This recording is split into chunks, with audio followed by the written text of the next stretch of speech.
Gorwa police સ્ટેશનમાં મહિલાની અરજીના મામલે એસીપી આરડી કવાએ મહત્વનું નિવેદન આપ્યું છે. પતિ પર હુમલો કરનાર સામે કાર્યવાહી હાથ ધરવામાં આવી છે. વડોદરાના ગોરવા પોલીસ સ્ટેશનમાં એક મહિલાની અરજીના મામલે એસીપી આરડી કવા દ્વારા મહત્વનું નિવેદન જાહેર કરવામાં આવ્યું છે. આ સમગ્ર મામલે ચકચારી ખુલાસો થયો છે કે જ્યારે જવાબ લેવા માટે પોલીસ સ્ટેશન બોલાવવામાં આવ્યા હતા ત્યારે પત્ની સાથે આવેલા કેટલાક સાગરીતોએ પતિ પર લાફાવારી કરી હતી અને તેને ગંભીર ધમકીઓ આપી હોવાનો આરોપ છે. બીજી તરફ આ ઘટના સંદર્ભે પોલીસ વિભાગ પર લગાવવામાં આવેલા તમામ આક્ષેપોને એસીપીએ નકારી કાઢ્યા છે અને તેને વ્યક્તિગત આક્ષેપ ગણાવ્યા છે. તેમણે સ્પષ્ટ કહ્યું છે કે અરજી કરનાર મહિલા ઉર્વશીબેનની તમામ અરજીઓ પર પોલીસ પર હંમેશા તટસ્થ અને ન્યાયી કાર્યવાહી કરવામાં આવી છે. પત્નીની મૂળ ફરિયાદ મામલે યોગ્ય તપાસ કર્યા બાદ હાલ આ કેસ કોર્ટમાં ચાલી રહ્યો છે. પોલીસ સ્ટેશન પરિસરમાં કાયદો અને વ્યવસ્થા હાથમાં લેનારા તત્વો સામે પોલીસે કડક વલણ અપનાવ્યો છે. આ હુમલા અને ધમકીના મામલે પોલીસે તાત્કાલિક પગલાં ભરીને 4 લોકો સામે ગુનો નોંધી તેમની અટકાયત કરી લીધી છે. પકડાયેલા આરોપીઓમાંથી 2 આરોપીઓ ગુનાહિત ભૂતકાળ પણ સામે આવ્યો છે, જેને પગલે પોલીસ દ્વારા હવે તેમની સામે વધુ કડક કાયદાકીય કાર્યવાહી હાથ ધરવામાં આવશે. ગઈ 19/5ના રોજ એક મહિલા નામે ઉર્વશીબેન જગદીશભાઈ એમને એક ગોરવા પોલીસ સ્ટેશનમાં અરજી આપેલી હતી, જે અનુસંધાને આરોપી તરીકે એમના હસબન્ડનું નામ દર્શાવેલ હતું. એમના હસબન્ડને નોટિસ આપી પોલીસ કાર્યવાહી માટે એમને ત્યાં બોલાવવામાં આવેલ હતા.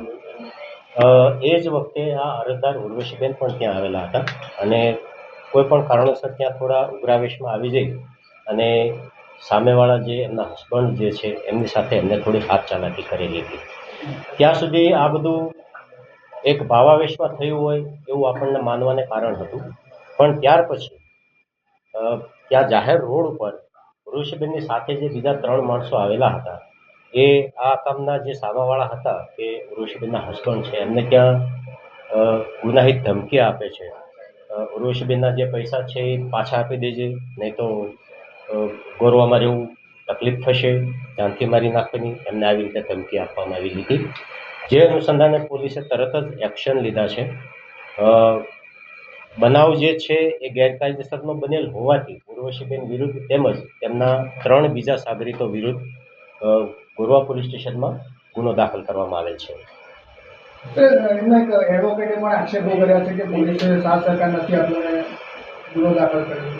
હા, એ એમના પોતાના વ્યક્તિગત આક્ષેપો છે. ગોરવા પોલીસ સ્ટેશનમાં એમને કોઈ રિસ્પોન્સ ના કર્યા હોય એવું તો બન્યું જ નથી. ઉર્વશીબેન પોતે અરજી આપે છે તો એ અનુસંધાને ક્વિક એક્શન લેવામાં આવે છે, સામેવાળાને બોલાવવામાં આવે છે. પોલીસ સ્ટેશનમાં આવ્યા પછી અરજદાર પોતે સામેવાળા સાથે મિસચીફ કરે કે મિસબિહેવ કરે તો એ તો વ્યાજબી નથી ને. તો એ વસ્તુ પણ એમના એડવોકેટે ધ્યાને લેવી જોઈએ.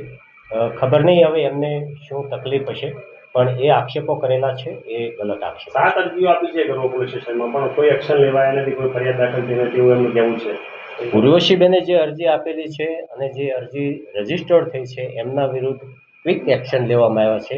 એ અનુસંધાને નોટિસ આપીને જ સામાવાળાને પોલીસ સ્ટેશનમાં બોલાવવામાં આવેલા હતા. એ ઇન્વેસ્ટિગેશન જે મેરિટ ઉપર જાય છે એ એક જગ્યાએ છે, પણ પોલીસ સ્ટેશનમાં સામાવાળા અને અરજદાર બંને સાથે હોય તો ત્યાં આવીને આવું મિસબિહેવ નથી કરાતું. એવું કે મારી ફરિયાદ નથી લીધી, સામેવાળાની ફરિયાદ લઈ ના, એમની ફરિયાદ ઓલરેડી લઈ લીધી છે અને એમની ફરિયાદ જે પ્રથમ આપેલી હતી 1.5 વર્ષ પહેલા, એમાં કોર્ટનું જજમેન્ટ પણ આવી ગયેલું છે. તો એ અનુસંધાને પોલીસે કંઈ કરવાનું રહેતું નથી. જે ન્યૂલી બિગિનિંગ ઇસ્યુ જે હતો એ એમની રજૂઆત હતી, તો એ અનુસંધાને પોલીસે ક્વિક રિસ્પોન્સ બી આપ્યો છે, એક્શન પણ લીધા છે. હા, એમાં ટોટલ 4 જણાની અટકાયત કરવામાં આવેલ છે. અરજદાર એક ઉર્વશીબેન કરીને છે એ, એમની સાથે બીજા વિજયભાઈ ઉર્ફે મનીષચંદ્ર રાઠોડ, આશિક ઉર્ફે મુચ્છડ યુસુફ શેખ અને શબ્બીર ઉર્ફે સબો સિકંદર વાઘેલા, આ 4 જણને ગોરવા પોલીસે અટકાયત કરી કોર્ટ રાહે પગલાં લેવા માટે તજવીજ કરી છે. હા, એ તપાસનો વિષય છે, પણ 2 જણ વિરુદ્ધ ગુનાહિત મટીરિયલ થોડું મળી આવ્યું છે, જે અનુસંધાને અમે એમના ઉપર એક્શન તો લઈશું. ઓળખાણ લેડીઝને ઓળખે છે આ લોકો, તેને બોલાવ્યા છે આ લોકો? હા, ઓળખતા હશે તો જ સાથે આવ્યા છે ને. એ એમને નામથી ઓળખે છે, એમની સાથે એમને વ્યવહાર પણ છે, એમને વોટ્સએપ ઉપર કમ્યુનિકેશન પણ થાય છે, મોબાઈલ પર કમ્યુનિકેશન થાય છે. દેટ મીન્સ દે આર પરિચિત. એ પરિચિત તો છે જ એકબીજાથી. યુવતીએ ઉર્વશીબેને આ ત્રણેયને સોપારી આપી એવું કંઈ સાબિતારી થયું છે? હવે એ તપાસનો વિષય છે, પણ જ્યારે પોલીસ સ્ટેશન બોલાવવામાં આવ્યા ત્યારે તો સામા અરજદાર તરીકે એમને એકલા જ આવવું જોઈતું હતું. પણ સાથે આ એમના જે મિત્રો આવેલા છે તો કાંઈક તો એમનું રીઝન હશે ને, અને એ અનુસંધાને તો આપણે ગુનો દાખલ કરેલો છે. પોલીસ હવે કઈ દિશામાં તપાસ કરશે? સોપારી લીધી છે કે પછી એ દિશામાં પોલીસ તપાસ કરશે? હા, પોલીસે એ દિશામાં તપાસ તો આદરી છે, પણ એવું કાયદેસર સોપારી કહેવાય એવું ન કહી શકાય. પણ એ એમના મિત્રો તો છે જ. મિત્રોએ આવીને એમની મદદમાં ઊભું રહેવાનું હોય, કાંઈ પોલીસને આસિસ્ટ કરવા માટે સપોર્ટ જોઈતો હોય તો એ કરવાનું હોય. પોલીસ સ્ટેશનની પ્રિમાઇસીસની આસપાસ ઊભા રહી અને અરજદારને એવી રીતે ધમકાવવાનો હોય કે એ અરજદાર પોતાની રજૂઆત લઈને પોલીસ સ્ટેશન સુધી પણ ના આવે. હા, અગાઉ પણ એમનો આ વ્યવહાર તો થયેલો જ છે પોલીસ સ્ટેશન સાથે. બાકી એમના આક્ષેપો જે છે, એમની રજૂઆત જે છે, એમાં બહુ તથ્ય નથી. અગાઉ બી કોઈ સાથે આવું કર્યું એવું કોઈ પોલીસ તપાસમાં આવ્યું હોય? હા, અગાઉ એક વ્યક્તિ જોડે આવું થયેલું છે, પણ એ વ્યક્તિ પોતે સમાજ સામે કે પોલીસ સામે સ્વેચ્છાએ આવવા નથી માંગતા. તો આપણે પણ એમની પ્રાઇવસી સિક્યોર કરી રાખવી આપણી ફરજ છે. પતિ સાથે એમની માતાનું કે બહેનનું પણ નામ જોડાયેલું, તો આગળ કંઈ મળશે સબૂત તો પછી આગળ કાર્યવાહી થશે? એમને નામ લખેલા છે, એ તો એક 498 રિલેટેડ જે તે વખતે ઇસ્યુ હતા એ વખતે લખેલા છે, પણ એવા કોઈ ઇન્ગ્રેડિયન્ટ્સ આ ઇસ્યુને રિલેટેડ નથી. એમની ફરિયાદ જે થઈ છે, એમની તપાસ થઈ ગઈ છે, ચાર્જશીટ થઈ ગયું છે, અને ગુનાની ટ્રાયલ પણ ચાલી ગઈ છે, અને ટ્રાયલનો નિવેડો કોર્ટમાં આવી ગયો છે. બેનનું એવું કહેવું છે કે એ ફરિયાદ 1.5 વર્ષ પહેલાની ફરિયાદ પછી પણ એમની સાથે બહુ મિસબિહેવ થયું છે. એવો એક પણ એવિડન્સ એ અરજદાર ઉર્વશીબેન રજૂ કરી શક્યા નથી.